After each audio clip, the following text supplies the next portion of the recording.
Whoa, is that the Toxic Teacher? I heard he had a podcast. What's it called? Man with the most, gonna make the money. Goddamn, he's so funny. Toxic Teacher, camping that softly. He's easy to play every single fucking day. Toxic Teachers, camping that softly. Making money by being fucking funny. Toxic Teachers, camping that softly. Teaching fools, taking them to school. Toxic Teachers, camping them softly. Making money by being fucking funny. Toxic Teachers, camping them softly. Teaching fools, taking them to school. Toxic Teachers, camping them softly. Oh, hello everybody. It's me, the Toxic Teacher, with episode 17. I think we're on 17 of the Camping Them Softly podcast. Thank you guys for coming by. And now that we are 17, what is that? Sweet 17? We were sweet 16 last week. I believe this week we're 17, which means we can get into, I think we can get into R-rated movies, right? I don't know what else you could do at 17. I think that's it. It's just the R-rated movies, right? That's all I remember whenever I turned 17. But enough of that. We have a little bit to talk about. We have a couple of things I wanted to discuss today. The first thing is that I just wanted to give a big thank you. You know, we always try to thank all of the listeners for coming by. We got the last episode out a little bit late. I believe that came out on Sunday morning. So we don't have a lot of stats on who downloaded. I'm very upset about that. I can tell you, actually, I can give you a little information of who downloaded like immediately. And that was Mitchum in Merton. And then we also have in Illinois, we have Skokie. I think it's Skokie, Illinois. And then also in Texas, in Dallas, probably somebody kind of near me. But those are the first a few this morning. There were a couple from each. So thank you guys for that. And they'll be probably rolling in as the day moves. You know, it comes time after time after time. But since we're releasing on a different day, I'll be curious to see what the numbers look like. So I guess we can go into the first topic, right? The first topic is a new asymmetrical horror game was released called Killer Klowns from Outer Space. I don't know if you guys have heard this. I don't know what my soundboard sounds are. Here we go. Can we do this? Can we do this? Killer Klowns from Outer Space. I don't know if that's even working. I don't think the button is, God damn it. The button's not even working, but you know what? I can get that working. You notice how I have the biggest problems with it. Should be working, actually. It shows it's working. Hang on. It's not for some reason. That's very interesting because it shows it's working. What the fuck? You know what? I wonder if I do this. Does that? No, it doesn't. It doesn't do anything. Am I without my sounds? Oh my God. You know what? I'm an idiot. I think I got it. See, look at that. Do you see that? Do you see that shit? How smart I am? Okay, that's an intelligent human being right there. So anyway, Killer Klowns from Outer Space. All right, so let's move on. I did get to play some Killer Klowns, not a whole lot, but a little bit. Probably not enough to truly get hooked. But what I did was played a few matches. Let me kind of give you the background here. So there are clowns, and these clowns basically are going against the humans. You have 3 clowns. You have 7 humans in a match, and the clowns are trying to kill the humans either by like melee type kills called clowntalities, or you can put them in these like cocoon machines, and the machines are scattered throughout the map. And if you cocoon them, they will sit there and eventually die. You can also find random cocoons around the map, and you can hook those on the machines, and those will make little lackeys, like minions, that will walk around the map and try to, they'll discover the survivors if the survivors make too much noise. That's a primary way you find these survivors, is they make noise searching for things, running, doing different actions. These survivors are trying to escape via various means, like a motorboat, a tunnel, a bunker, and things like that. And they have to find spark plugs and other items. So it's kind of like a Texas Chainsaw Massacre in that respect. So I've gotten a chance to play both sides. The survivors can fight back against the clowns with like guns and melee weapons and stuff. The clowns obviously try to either cocoon the survivors with their guns, like it's kind of a charge up thing. You have to hit them so many times, or you can melee them with your melee, like a toy hammer or something like that.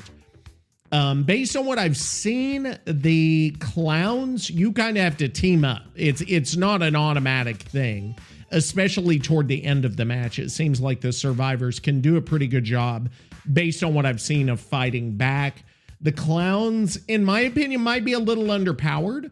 I'm not sure. There are, to kind of move, there are a lot of opportunities for survivors to respawn or revive each other. There's even a cool little mini game you can play. So if you die as a survivor, you can play these little timing mini games where you have to like pop balloons and stuff like that.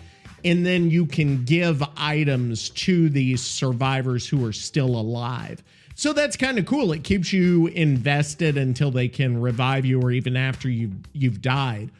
And then as you level up, you unlock new weapons, you unlock new skins, you unlock new abilities and things like that. And what I like, and I wish DBD implemented, well, no, not really, because it doesn't really matter, is that the experience allows unlocks across everyone, across clowns and survivors. So I don't believe the two levels are separate from each other. It's kind of like an account level. I could be wrong on that. Somebody's gonna correct me if I'm wrong there. So overall, it's interesting. I haven't read a lot on what the reception has been to kind of the meta, and there's probably not a meta because it's not even officially out yet. I think that's in 2 days on the 4th. I'm recording this on the 2nd. So we'll see. We'll see what happens there. The second thing we need to talk about is the new update to the PTB. They just released an update, and I am going to tell you, Shut up, bitch! it is not fucking good. It's awful, and I'm not very excited about it at all. And I wish I had a sound here that would get across. The first thing I want you to do is shut your stinking hole. You know what? This one will get it. Yeah, that's about right. That sound. So we'll go through. I don't read these to you. I just look at them and we'll talk about them, and I'm not impressed, okay? So the first one is the changes to the Lich, okay? The Lich has got quite a few different changes. It's mostly just time changes, and what they've done is, okay, let me go through them. They reduced the spell cooldown. They decreased charge time, so they charge faster. They increased the movement speed while charging a spell. And then they balance adjustment a lot of the add-ons, and then they've increased some blood points for events. Okay. So it says right here, this makes using spells better, which is probably a good thing. He needed a buff based on everything I've seen. I've not played him, but I'm telling you, he probably needed a buff just based on what others have said. Now, another thing, the fly spell is going to be faster. He can fly across a map, so they're making that a little bit faster. And then also they are increasing some durations to the dispelling, increased dispelling sphere duration movement recovery. So that's actually going to help. And then they also made his mage's hand a bit better, his mage's hand ability. So good. Okay. So we'll say that's a good thing. Okay. So of all the changes, that might be the best one. There aren't a whole lot of other good changes for us killers. And you know, like I said, I already said this when 8.0.0 came out, that they just keep giving to the survivors, giving. Blight got a minor like compound 33 update. I'm not even going to go over that. I don't even care about Blight. So Bardic Inspiration has had its duration and cooldown changed. So they're going to get more value from the perk. They need more value from things. They don't have enough value. They need more of it. Give us more value. Also, Still Sight, one of the new perks, increased the range. It was a little low, so we've extended it to 24 meters. Weave Attunement, they increased the range. Dark Arrogance, increased vault speed bonus. They just they're like, okay, we haven't given them enough. Let's give them more and more and more and more and more and more. And I don't know how much more they could potentially want, these survivors. They're still complaining. The sabotage, I pulled up something about the sabotage, and I really have to go into this because it's really fucking ridiculous. I found a forum post on Behavior's website. You know, that's one of the cesspools of their shit right there is the official forum. You know, like I said, Reddit is probably the best. The actual Behavior website is probably one of the worst. So we can go over this. I want to read the post to you, okay? I want you to get I don't want anyone to be able to say I'm taking it out of context, okay?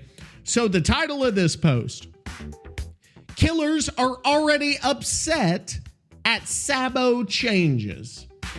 You bet your fucking ass I'm upset at the Sabo changes. Shut up, bitch. It is not good overall. It is a terrible, terrible change. So let's go into it, all right? Let's go into it. Word for word, so I don't misconstrue. It says right here, I get it. You just downed a survivor and want to hook them, but also you can't complain about this. Sorry, my voice cracked. You can't complain about this if you want gens to slow down. Survivors currently have one objective, and that's to do generators and not much else. If you want survivors to do something other than gens, then it has to be worthwhile for survivors to do. Since they aren't doing the one thing they have to do, then it has to be rewarded. In short, I'm genuinely curious. What would you rather have? Fast gens or sabotaging hooks be actually useful? Get this, you know, it's not an either or, fucker. Like, this is ridiculous. I'm sorry, I'm a little upset at this one. And You're not down with that? We got 2 words for you.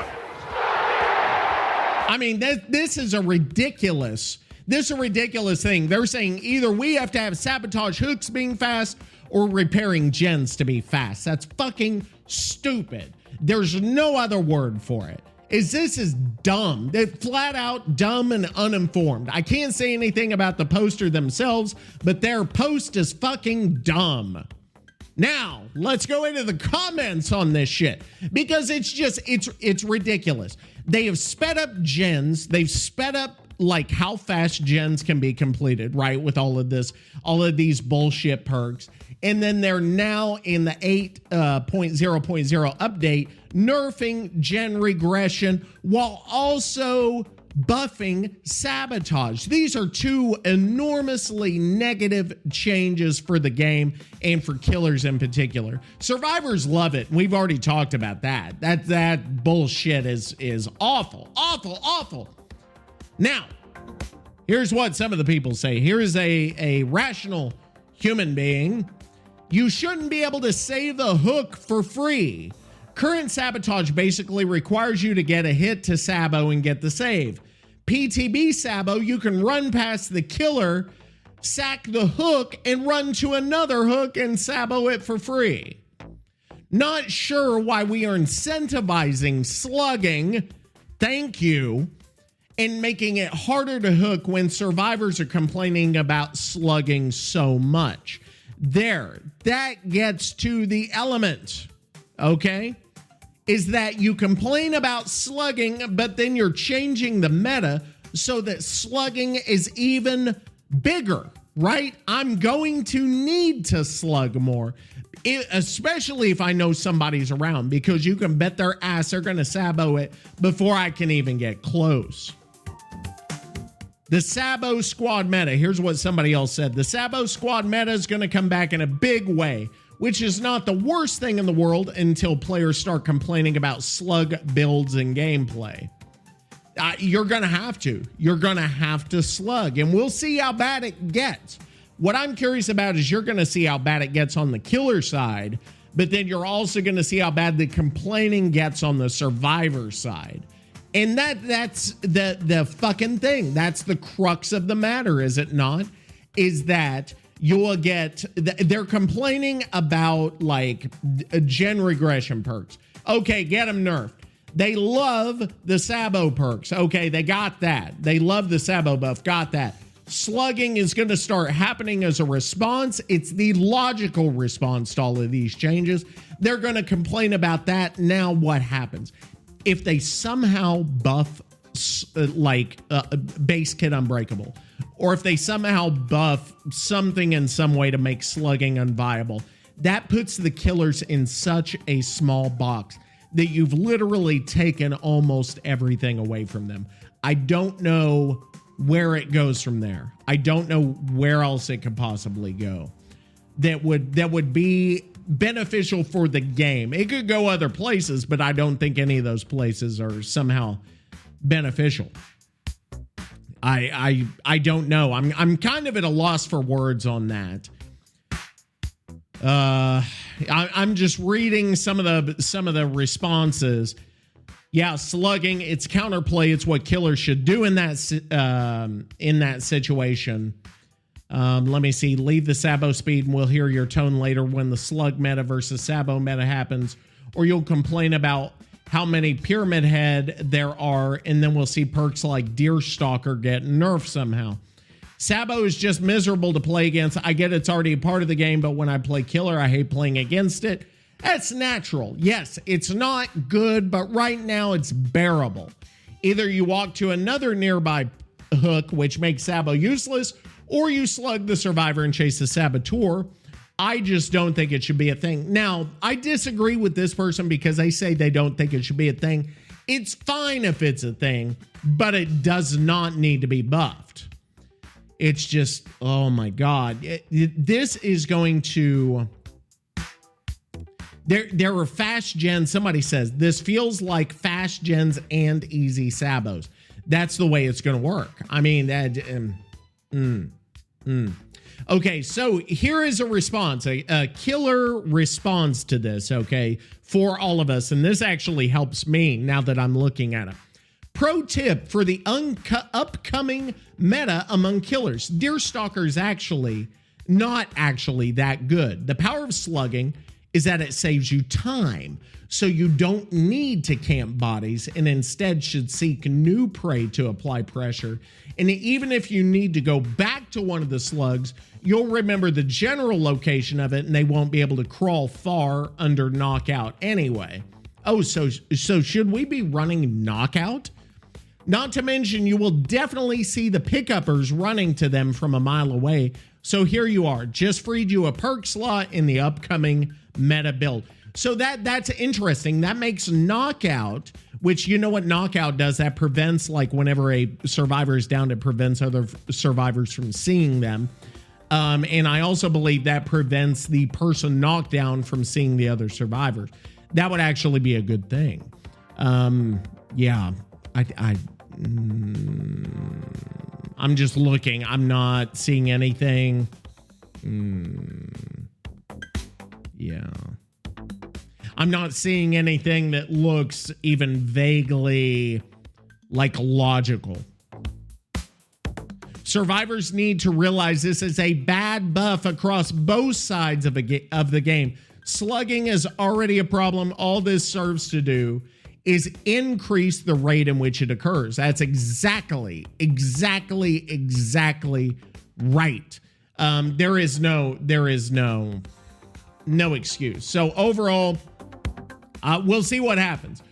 I think it's going to be bad. It's going to be bad, brothers. And some people see it coming, but I don't know if enough people see it coming. This is not good. And then I want to check and just, I don't know. What do you guys think? I need to know. And, I've seen people are saying cheating is on the rise. I don't know if that's true. I would be curious to know what you guys think also about that. Yeah. This also kind of goes with Chaos Shuffle going away, which a lot of people enjoyed Chaos Shuffle. I know I did because it does get rid of the meta. And anybody could have any bug. I'm starting to get tired. You can see I'm starting to slow back down here. I got animated there for a minute, but it's yeah. I don't know. What do you, yeah. I just don't get it. And we'll see whenever the new chapter comes out. I'm sure, it could either go well or go bad or neither. A lot of people say the state of the game is getting a little bit stale. One of the Dead by Daylight podcasts, it was actually pretty good, kind of shifted because I think part of it was they felt it was getting stale. And they just said, why do we keep going whenever we could branch out and play some other games? I'm branching out. I'm going to play some other games on stream just because I feel like, playing one game all the time gets kind of old. This is not the game for me to be playing all the time. And we'll see. I'll be curious after the update what's happening with the Steam charts on DBD. And I'm actually curious. You know how I kind of come up with things out of nowhere. I'm going to look up the Steam charts on Dead by Daylight to see kind of where we are. Let me see. Where is Dead by Daylight? I'm on the Dead by Daylight. And then we're going to hit enter. Let's see where we are. Dead by Daylight. There we go. All right. So Dead by Daylight right now in the last 30 days, past month, has averaged 36,000 players. That's a gain of a 0.5 percentage point. So no growth in the past 30 days. Before that, okay, so let me go back. This is going to be interesting. So let's go back, I want to say 6 months. Okay, so we're going to go back. We're in June now. So let's go back to January, okay? And I'm going to tell you the percentage gain each month. And then we'll try to figure out kind of the general flow of where we're at. So in January, the average players was 28,000. It had lost 4% from the previous month. 4% of its players from the previous month. Average. We're talking on average. Now, in February, they gained 13%. That was a fairly big jump. They averaged 32,000 players. Pretty big jump there of 13%. March, an even bigger jump of 31% in their average players. They also hit a really, really big peak player count of 71,000 players. And that's been their biggest peak, and it looks like a year that was their biggest. April, they lost 21%. So they gained 31%, lost 21% of their player base. And then in May, last month, they gained 8%. And then this month, it's last 30 days rather. So that's actually not a good indication. So we'll say they gained 8%, and that's kind of where we are from there. So I'm going to do the calculation myself. Since the beginning of the year in 2024, let me see, they averaged 28,344. 28,344. Hang on. Let me clear this. I'm trying to do 344, and then we'll divide that by, let me see, 36,006 in the past 30 days. And that will, well, that's actually a pretty sizable gain. They gained on average 36,006 minus 28,344. Yes, I'm an idiot. That's a gain of 7,662 over the original 28,344. They gained almost 25% of the players in the last 6 months. So they had 25% increase since 6 months ago, which is actually good. I mean, they're doing well. We say, you know, a lot of people say, oh, the game's dying, blah, blah, blah. It's actually holding steady. Now, if we're going to look over time, it does the exact same thing. If we go 6 months out, I mean, yeah, even if we go 1 year, it really hasn't changed a whole lot. We're hovering in the 30s to 40s, 30s to 40s, 30s to 40s. We're in the high 30s right now. So I don't see it going away. I mean, we've been averaging 30,000 since like 2020. So for the past 4 years, it's going from 30 to 40 to 50. It dips below 30 a little bit. But other than that, you see nothing. We haven't been in the tens of thousands. Like, I'm talking up to 19,000. We haven't been at 19,000 since 2019. So the game is not necessarily growing a whole lot, but it's also not shrinking a whole lot either. I've seen no signs of death. There was a point in 2021, it looked like it was going up. We were averaging about 40 to 50,000. It's since started to kind of ease down a little bit. So that's interesting. I'll be curious to watch that as well. The nightlight stats I really enjoyed looking at this week, last week rather, and then this week looking at the Steam charts. That's interesting to me because that really gives you kind of factual information. And this is just based on Steam charts, so this doesn't take into account other platforms. My assumption would be other platforms may have more players, but the up and down would probably be about the same. I could be wrong though, depending on sales and things of that nature. So gives us kind of an interesting alternative view because we are stats based here on Camping Them Softly. So that's all we've got for this week. Kind of a slow news week. I think next week will be a lot busier. I'm going to play more Killer Klowns. I'm also going to play the new update. So we'll have some reports for you next week on how all of that went as far as, is Killer Klowns looking like it's going to have any kind of staying power. It's far too early to tell because people were saying that about Texas Chainsaw, and now look at it. Is Killer Klowns going to have the same kind of thing? I don't know. We'll see what happens. And I've noticed one thing about Killer Klowns. One thing is that there are a lot of disconnects. And I think that's hurting it, is because the host disconnects, or like somehow you lose connection in one way or another. So that's those are my biggest gripes so far. So anyway, guys, thank you for coming by. I apologize for the slow news week. We're like under half of what we have been, like an hour long. So we're under half, but we had those really long episodes before. So I think that makes up for it. Anyway, guys, thanks for coming by, and we will see you next time on Camping Them Softly. Until then, do I have one of my, hang on, let me see. Do I have one of those fucking things? No, I'm not even going to mess with it. Get the fuck out of my face. TheToxicTeacher's camping.